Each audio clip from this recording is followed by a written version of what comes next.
So in the tradition of the family that we grew up in, it's the same for Jennifer. It's all beautiful. It's perfect. Everybody thought we were the best family. We just were so good. There were no problems.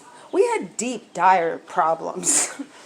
I mean, Mom, come on, she smoked 2 packs of cigarettes a day. You do puzzles, and I didn't want to sit there with that.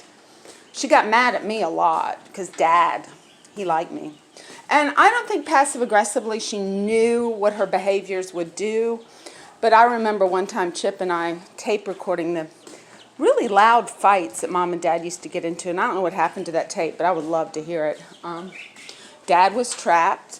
Plus he had a disability of bipolar, couldn't get out. Granddaddy didn't know much about it, nothing really. No one ever talked why sister killed herself. And one reason was because back in those days it was lobotomy time. They didn't have any medicine. They didn't have any medicines except for a little bit of lithium. They had no antidepressants to help people with mental illness. So you just didn't talk about it.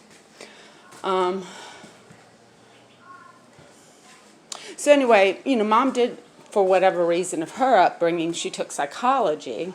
So she tried to understand, and one time she tried to get Dad into counseling, but he wouldn't go.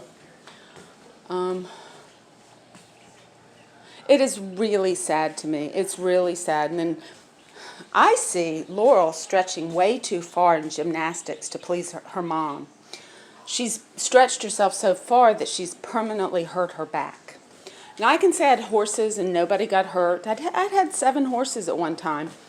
And for whatever reason, my psychology, and she's also lost a dog, stress, they react, they understand. It's a wire just pulled so tight and just can't take any more weight. Whereas when you got a creative flow and you accept things, like they say in Al-Anon, control what you can, but recognize what you can't. And Jennifer's never done that. And I've been like, you could use some therapy. I mean, I know Mom and Dad loved you as much as any parents love their kids. But this awful thing happened. And you know what I'm talking about, Chip. Not only was it the model in Atlanta that Dad lost his freaking mind. Uncle Porter called me and said, you got to go home. You got 3 kids. This was not a happy family. And all that stress and the tolerance for the inability to tell the truth because you're scared, or maybe it's not recognized within you what your truth is, because we have to brush over it, because that would mean I'd have to change my truth. But I'm not changing. I'm going to make it as an artist, and I hope to put this in a movie to help other people. She's so scared of being wrong. They can't apologize. When she harassed me, she assaulted me at a family dinner when I was talking about my boyfriends on drugs. I have not physically hurt her since we were small kids. She is an adult, and she's very ill. And you can pretend, and everything's fine. John's not with her very much, I think she's kind of lonely. The other situation is because I spend a lot of time in Buckingham, I know some people, and it is her racism. It's the fact that she doesn't want to deal with black people that are uneducated, or any black people, really.